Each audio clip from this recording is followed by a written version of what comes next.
Amen. Yamwana ikoloba merci. Lolenge Nzambe asali ngai ngolu ntongo na lelo mpona nakoka kotelema liboso na bino. Ayikoloba lisusu merci na berger. Lolenge asali mpe nga ngolu ya kotelema liboso ya ekolo afin bato oyo mpe basali ete ngai nakoma moko na lelo mpona nakoka kotelisa sango malamu. Yango wana napesi bino merci na ekolo na Nzambe. Lolenge boyi katikati na bisika oyo mpona koyoka maloba na Nzambe po ke son bino tokoki te kotelisa sango malamu. Amen. Merci. Beta maboko mpona lokumu na Nzambe. Liboso nakota nazali na bambote na bino ebele oyo bapesi epai na ngai valise mobimba. Amen. Nayambaki bambote na bino euti depuis nzela ya Bongi na likolo kuna toana frère moko aya kaka wakubo frère Ondongo yebi. Frère Ondongo ape prédicateur. Nana yebi frère Ondongo. Amen. Alobi vraiment soki okutana ekolo na Nzambe pesa bango bambote. Yango wana valisette ya bambote oyo na memaki ayi kopesa bambote boya ma bambote ya frère Ondongo na Kongo. Amen. Azapela bambote oyo uti bote ya Pasteur Dominique. Amen. Pasteur Dominique atindeli pe bino bambote. Alobi tango na komona bino oyo yango pesa na ekolo na Nzambe bambote yango wana na pesi bino bambote na Kongo. Merci bambote a frère Ondongo pesa depuis kala mais na bomba ka yango. Yango na tango na moni pe moko na profiter la pesa bambote frère Ondongo na bosa na bambote na kala ke ma ko de kolo ba mona yo. Apesa bambote depuis kala mais tango na moni e ye lisusu loba amen. Eta lisusu maboko na lokumu Nzambe. Tango na lelo Nzambe asali biso ngolu ya koloba na mama likambo moko malamu oyo ezali la tâche moko. Amen. Alingi moto moko aloba la tâche moko. Mbala mibale ya misato eta maboko makasi mpona lokumu na Nzambe. Tokoyeba soki yo obandama na nani okangama na nani. Soki pe okangama na wapi tokoyeba kati na parole ya ntongo na lelo. Amen. Alingi ete moto oyo aza na miso ya Kongo ase prepare ntango tokokoma na page wana akofongola biso mokanda wana. Alors mingi nalingaka ntango naza koteya nazongaka si. Amen.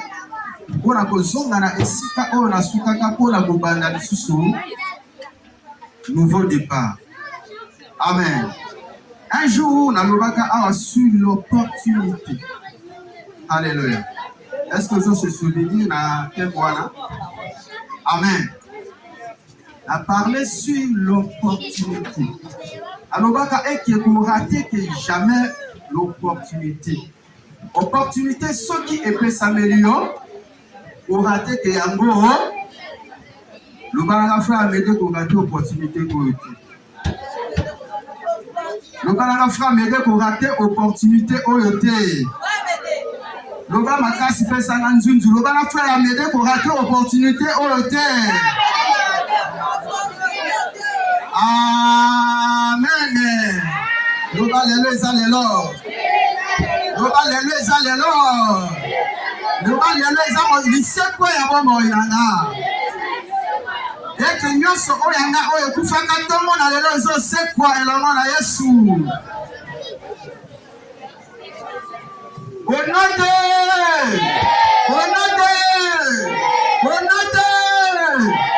Beta maboko makasi mpona lokumu na Yesu. Amen. Tokokota tikate mwana maloba na biso totelemi bisika oyo tozali.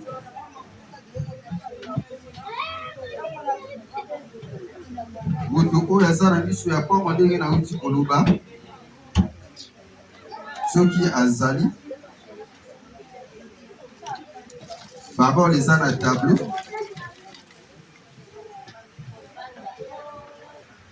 Lisons la parole de Dieu dans 1 Corinthiens chapitre 6, du premier verset jusqu'au verset 20. Quelqu'un de vous, lorsqu'il a un différend avec un autre, ose-t-il plaider devant les injustes et non devant les saints? Ne savez-vous pas que les saints jugeront le monde? Et si par vous que le monde est jugé, êtes-vous indigne de rendre le moindre jugement? Ne savez-vous pas que nous jugerons les anges et nous ne jugerions pas à plus forte raison les choses de cette vie? Quand donc vous avez les différends pour les choses de cette vie, ce sont des gens dont l'Église ne fait aucun cas que vous prenez pour juge. Je le dis à votre honte. Si il n'y a parmi vous pas un seul homme sage qui puisse se prononcer entre ses frères, mais un frère plaide contre un frère, et cela devant les... C'est déjà un défaut chez nous que d'avoir des procès les uns avec les autres. Pourquoi ne souffrez-vous pas plutôt quelques injustices? Pourquoi ne vous laissez-vous pas plutôt dépouiller? Mais c'est vous qui commettez l'injustice et qui dépouillez. Et c'est envers des frères que vous agissez de la sorte. Ne savez-vous pas que les injustes n'hériteront point le royaume de Dieu? Ne vous y trompez pas. Ni les impudiques, ni les idolâtres, ni les adultères, ni les afféminés, ni les infâmes, ni les voleurs, ni les cupides, ni les ivrognes, ni les outrageux, ni les ravisseurs n'hériteront le royaume de Dieu. Et c'est là ce que vous étiez, quelques-uns de vous. Mais vous avez été lavés, mais vous avez été sanctifiés, mais vous avez été justifiés au nom du Seigneur Jésus et par le Saint-Esprit de Dieu. Par l'Esprit de notre Dieu, merci. Tout m'est permis, mais tout n'est pas utile. Tout m'est permis, mais je ne me laisserai asservir par quoi que ce soit. Les aliments sont pour le ventre et le ventre pour les aliments. Et Dieu détruira l'un comme l'autre. Mais le corps n'est pas pour l'impudicité, il est pour le Seigneur. Et le Seigneur pour le corps. Et Dieu qui a ressuscité le Seigneur nous ressuscitera aussi par sa puissance. Ne savez-vous pas que vos corps sont des membres de Christ? Tromperai-je donc les membres de Christ pour en faire les membres d'une prostituée? Loin de là. Ne savez-vous pas que celui qui s'attache à la prostituée est un seul corps avec elle? Car est-il dit, les deux deviendront une seule chair? Mais celui qui s'attache au Seigneur est avec lui un seul esprit. Fuyez l'impudicité. Quelque autre péché qu'un homme commet, ce péché est hors du corps. Mais celui qui se livre à l'impudicité pêche contre son propre corps. Ne savez-vous pas que votre corps est le temple du Saint-Esprit qui est en vous, que vous avez reçu de Dieu et que vous ne vous appartenez point à vous-même? Car vous avez été rachetés à un grand prix. Glorifiez donc Dieu dans votre corps et dans votre esprit qui appartiennent à Dieu. Parole de l'Éternel. Au temps de le verset 16 et 17. Le verset 16 et 17. Loin de là, ne savez-vous pas que celui qui s'attache à la prostituée est un seul corps avec elle? Car, est-il dit, les deux deviendront une seule chair. Verset 17. Mais celui qui s'attache au Seigneur est avec lui un seul esprit. Amen.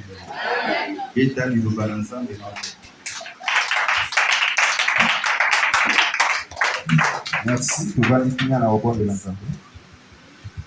Le Dieu d'esprit, et voici un sidaï d'instrument de formule de Judaï, instrument de corps de soutise. Et voici de tout formule de sentiments de soutise de cornis. Woman de corps de soutise de cornis. Woman de corps de soutise de l'intelligence de tout formule de sentiments de soutise. L'on fit un point de tout formule de sentiments. L'on fit un sidaï de tout formule de soutise de cornis de sentiments. L'on fit un sidaï de tout formule de Judaï cornis de sandal. Cherchement de corps de soutise de cornis. Merci le Dieu de fulgence de tout formule de soutise de cornis de sentiments. Cherchement de corps de soutise de cornis. Merci Seigneur Jésus. Amen. Mettez sous son bon pour le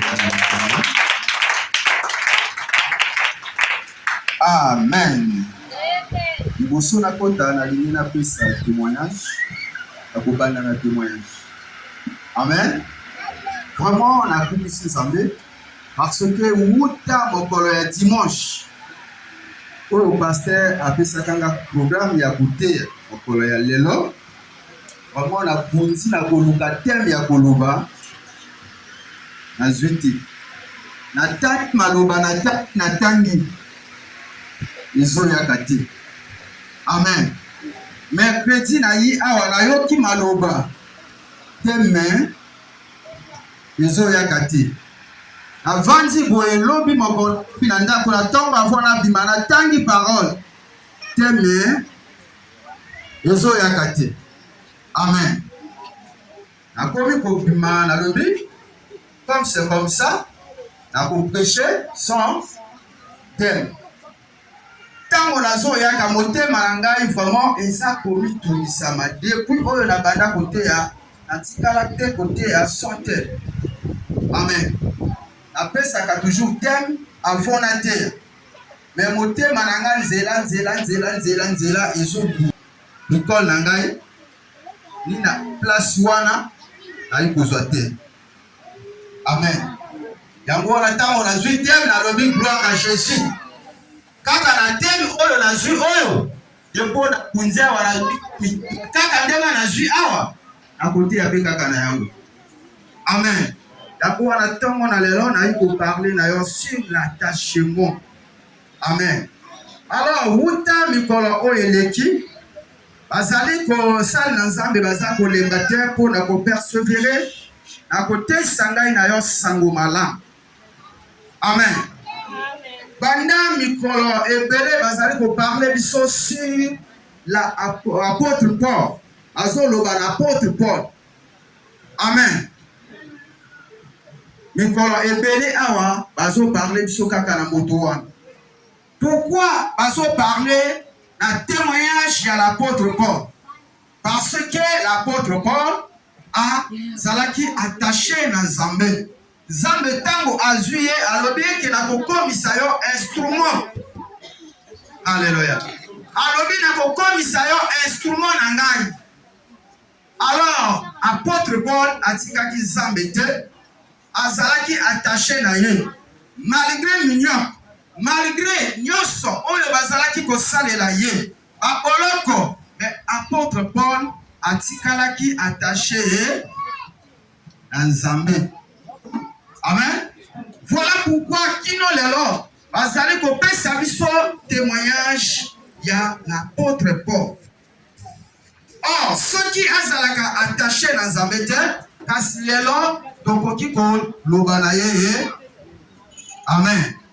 Eza bapôtre bazalaka ebele oyo bazalaka elongo na Yesu. Amen. Mais eza na moto moko te papa na oyo yi azali koyoka. Alors na lisembo ya Yesu Kristo tango apôtre Paul azali kotémoigner na lèvre ya la croix bato batieli apôtre Paul misu. Amen. Oyina ekoti nungu ekoti. Alléluia. Voilà pourquoi ndeko na ngai esengeli oyebaka na kati na mokili na se na mo soki ozali attaché na Jésus-Christ bakosala yo makelele. Soki na ministère na yo kino lelo makelele ezate, c'est que oza attaché na Jésus-Christ. Moto oyo eza attaché na Jésus-Christ akotungisa ye. Alléluia.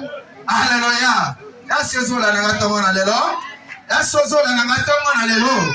Nazali koyebisa yo ete soki obandami okangami na Yesu Kristo, ozala bakotungisa yo. Soki baza kotungisa yo te, memi na kati na famille, soki baza kotungisa yo te, yeba ke yo oza na kati na molili. Alléluia. Oh, comme oza na kati na molili, moyen moto atungisa yo ezate. Esozola. Moyen moto atungisa yo ezate. Apôtre Paul ayi na ekolo ya Corinthe, ayi kokuta ba Corinthiens eke bazali na kati na nous. Eke ba disciple bayekoli basali na Nzambe poswa na kati na bango omoko ezate. Alléluia. Ba mosusu balobi ngai pona